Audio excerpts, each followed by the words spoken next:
서울 금천구에 거주 중인 67세 남인식 어르신은 최근 딸의 결혼 자금을 준비하면서 토지, 담보대출을 알아보다가 난처한 상황에 놓이게 됐습니다. 예전에는 집이 아닌 토지나 상가에 대해선 DSR 적용이 없어서 대출이 가능했는데 이제는 그것도 제한된다고 하더라고요. 맞습니다. 2025년 7월 1일부터 전격 시행되는 스트레스 DSR 3단계는 주택만이 아니라 기타 담보 대출까지 포함해 총 부채 원리 금상환 비율 DSR을 계산하는 새로운 제도입니다. 기존에는 주택담보대출만 DSR에 포함되고 토지, 상가, 자동차 담보대출, 장기 카드론 등은 별도로 계산됐습니다. 하지만 이제는 이런 기타 담보대출까지 모두 포함됩니다. 예를 들어보겠습니다. 충북 청주에 사는 72세 김춘자 어르신은 상가 한 채와 자가주택 한 채를 보유하고 있고 그 상가를 담보로 소액대출을 받아 손주 학자금 일부를 마련하려 했습니다. 하지만 7월부터는 이 대출조차 주택담보와 통합해 DSR로 계산되기 때문에 기존보다 대출 한도가 줄거나 아예 안 나올 가능성도 생기는 것입니다. 여기서 중요한 변화 포인트는 다음과 같습니다.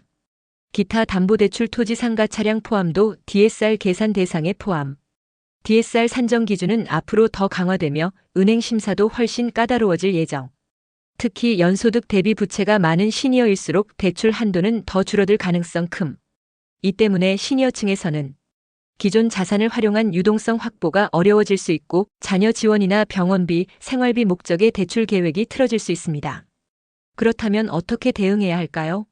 첫째, 대출 계획이 있다면 6월 말 이전에 금융 상담을 진행하세요. 이전까진 토지나 상가 담보로 별도 대출이 가능했지만 7월 이후부턴 이들 역시 DSR 총량 안에 포함되므로 대출 한도가 대폭 줄어들 수 있습니다. 둘째, 장기 카드론, 자동차 담보대출 등도 사전에 정리하는 것이 좋습니다. 이자율은 높고 DSR 계산엔 불리하게 반영되기 때문에 대출 총량의 부담만 더하게 됩니다. 셋째, 자녀나 손주의 주택 마련 지원을 계획하고 있다면 대출 전략을 구조화하는 것이 중요합니다. 본인 명의로 일괄 대출을 받기보다 가족 간 증여분산 구조 설계를 통해 실현 가능성을 높이는 것이 좋습니다. 서울 양천구에 거주 중인 73세 이정순 어르신은 최근 상가 담보대출을 통해 손자 결혼 자금을 일부 마련하려고 했지만 7월부터 달라지는 대출 규정 때문에 큰 혼란을 겪고 계십니다. DSR이 바뀐다는데 우리 같은 사람들도 해당이 되나요? 저는 집 말고 상가만 있는데요. 네, 꼭 기억하셔야 할 핵심은 이제는 집 외의 대출도 모두 DSR 대상에 포함된다는 것입니다. 2025년 7월 1일부터 본격 시행되는 스트레스 DSR 3단계 제도는 단순히 주택담보대출에만 국한되지 않습니다. 이제는 상가, 토지, 자동차 담보대출, 장기카드 대출 등 모든 담보 및 신용대출이 포함됩니다. 변화된 DSR 3단계 제도의 핵심 내용. 수도권은 스트레스 금리 1.5% 전면 적용. 서울, 경기, 인천 등 수도권 지역은 모든 대출에 대해 DSR을 계산할 때 1.5%의 금리를 적용합니다. 이는 단순한 금리 조정이 아니라 대출 한도를 줄이는 효과가 있습니다. 기타 담보대출도 포함. 그동안 별도로 취급되던 상가대출, 토지 담보대출, 자동차 담보대출, 장기카드론 모두 DSR 계산에 반영됩니다. 즉 기존 대출과 합산해 연소득의 40%를 넘으면 추가 대출이 어려워질 수 있습니다. 지방은 한시적 예외 적용. 반면 지방의 대구, 광주, 전북 등은 주택담보대출에 한해 기존대로 스트레스 금리 0.75%만 적용되며 이는 2025년 말까지 한시적으로 유예됩니다. 향후 연말 시장 상황에 따라 다시 조정될 가능성이 있습니다. 1억 원 이하 신용대출은 적용 제외. 신용대출의 경우에도 잔액이 1억 원을 초과하는 차주만 스트레스 DSR이 적용되므로 기초생활비 마련을 위한 소액 신용대출은 해당되지 않습니다. 전세자금 대출은 적용 제외. 시니어분들이 가장 궁금해하시는 부분인데요. 정책자금 또는 일반 전세대출은 DSR 3단계의 적용 대상이 아닙니다. 전세금 마련을 위한 금융 부담은 이번 제도의 적용에서 빠졌습니다. 예시로 이해해보세요. 경기도 시흥시에 거주 중인 70세 정용팔 어르신은 기존에 8천만 원 상당의 상가담보대출과 5천만 원의 자동차 담보대출이 있습니다. 이제는 이 모든 대출이 합쳐져 연소득 대비 상환 능력을 평가받게 되며 추가 대출이나 집 마련을 위한 대출도 어려워질 수 있습니다. 대출 계획이 있다면 지금 무엇을 해야 하나요? 6월 30일 이전 계약된 거는 기존 기준 유지. 만약 아파트 매매 계약서나 분양 입주 공고가 6월 말 이전에 체결되었다면 DSR 2단계 기준으로 심사가 진행됩니다. 마지막 기회를 놓치지 마세요.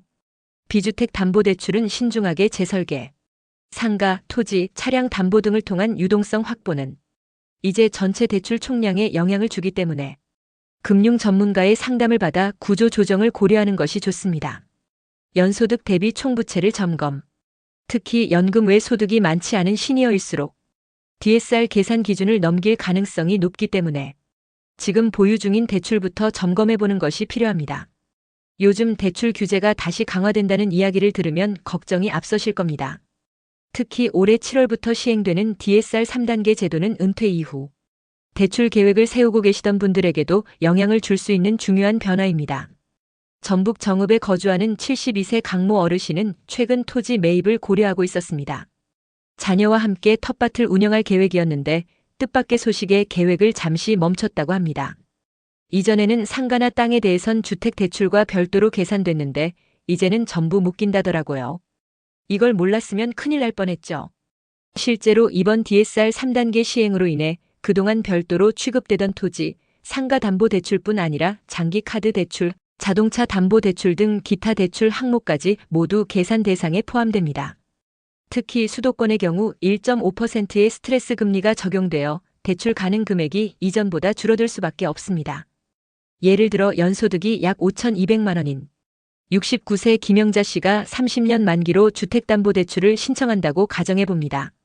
수도권에서는 대략 2억 9천만 원에서 3억 2천만 원 정도의 한도로 줄어들 가능성이 크고 신용대출 역시 조건에 따라 1억 5천만 원 이내로 제한됩니다. 다만 전세자금 대출은 적용 대상에서 제외된다는 점은 다행입니다. 시니어 세대의 실거주 안정성을 고려한 결정으로 당장 전세 계약을 앞두고 있는 분들에겐 숨통이 트이는 소식입니다. 하지만 문제는 단지 주택만이 아닙니다. 예컨대 강원도 원주에 거주하는 66세 최 씨는 근린생활시설을 매입하려다 대출 승인이 어렵다는 얘기를 들었습니다. 이처럼 상가, 토지 같은 비주택 부동산에도 적용되기 때문에 자산을 활용한 노후 준비 계획은 더욱 세밀하게 검토해야 합니다. 게다가 지금처럼 규제 시행 직전에 대출을 받으려는 수요가 급증할 경우 향후 은행 창구의 심사 기준도 더욱 까다로워질 수 있습니다. 따라서 시니어 여러분께서는 다음 사항을 꼭 기억해 주시기 바랍니다.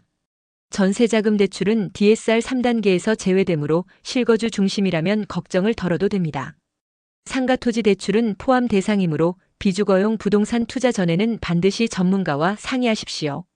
소득이 낮은 시니어일수록 대출 한도가 줄어들 수 있으므로 장기 상환 계획과 함께 주거비 지출 조정이 필요합니다.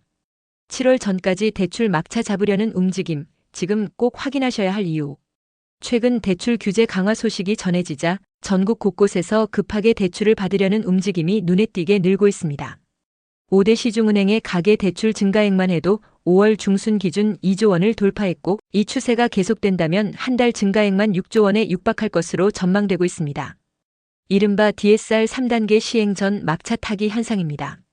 실제 73세인 대전 유성구의 박모 어르신은 최근 아들 부부와 함께 소형주택을 공동명의로 구입하려다 은행 대출 규제가 복잡하게 얽히는 바람에 상담만 몇 차례를 받았다고 전합니다. 예전에는 은행에서 해준다는 말만 믿고 진행했는데 이제는 어떤 대출은 되고 어떤 대출은 DSR 계산에 포함된다고 하니 하나하나 따져봐야 하겠더라고요.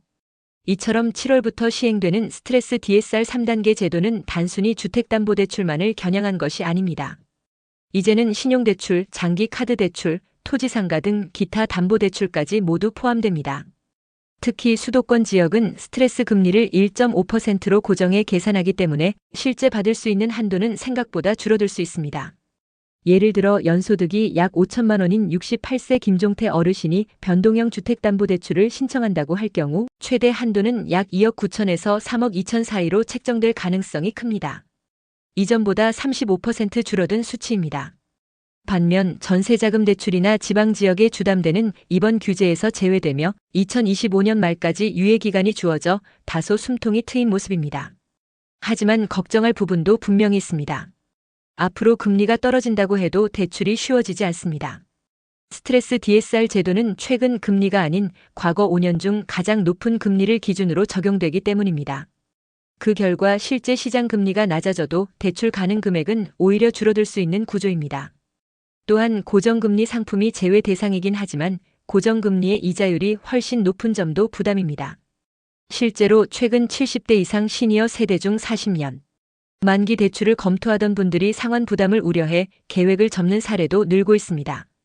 따라서 다음의 포인트는 반드시 확인하셔야 합니다. 7월 전에 대출을 계획하고 계신 분이라면 지금이 사실상 마지막 기회입니다. 상가 토지 장기 카드 대출 등 기타 담보 대출이 있으신 분들은 꼭 DSR 포함 여부를 은행에 확인하세요. 전세자금 대출은 이번 규제에서 제외되므로 실거주를 위한 주거 안정 대책은 유지됩니다. 대출 금리와 금액의 착시를 경계하고 향후 금리 인하에만 의존한 전략은 위험할 수 있습니다. 대출 줄어듭니다. 스트레스 DSR 3단계 완전 정리. 이제는 더 이상 초저금리 시대를 기대하기 어려운 상황입니다. 7월 1일부터 본격 시행되는 DSR 총부채원리 금상환 비율 3단계 규제는 단순한 제도 변경이 아니라 우리 실생활과 자산 운용에 실질적인 영향을 줄 중대한 변화입니다. 특히 60대 이상 시니어층이라면 이 내용을 반드시 확인하셔야 합니다. 이번 정책의 핵심은 명확합니다. 수도권 지역의 주택담보대출 한도가 평균 25% 줄어들며 전세자금 대출이나 1억 원 이하의 신용대출은 제외됩니다. 지방 거주자분들께는 다소 다행인 소식도 있습니다. 지방의 주택담보대출과 전세자금 대출은 이번 규제에서 유예되었기 때문입니다. 실제로 경남 창원에서 은퇴 후 작은 건물을 공동 명의로 매입하려던 72세 정윤기 어르신은 이번 대출 규제 소식을 듣고 계획을 한 달 앞당겼습니다. 지금 받는 게 마지막일 수도 있겠다 싶더라고요. 대출 받는 게 점점 더 까다로워지고 있어요. 7월 1일부터 수도권 주택담보대출 규제 강화, 지방은 유예. 1억 원 이하 신용대출은 규제 제외, 전세자금 대출도 비적용. 고정금리 혼합형 주담대 선택 시 대출 한도 더 많이 확보 가능. 금리가 하락하더라도 스트레스 DSR 구조상 한도 확대는 어려움. 실수요자 입장에선 내가 받을 수 있는 금액이 곧 집값 상한선. 또한 이번 제도는 은퇴자나 실수요자의 입장에서 대출 가능.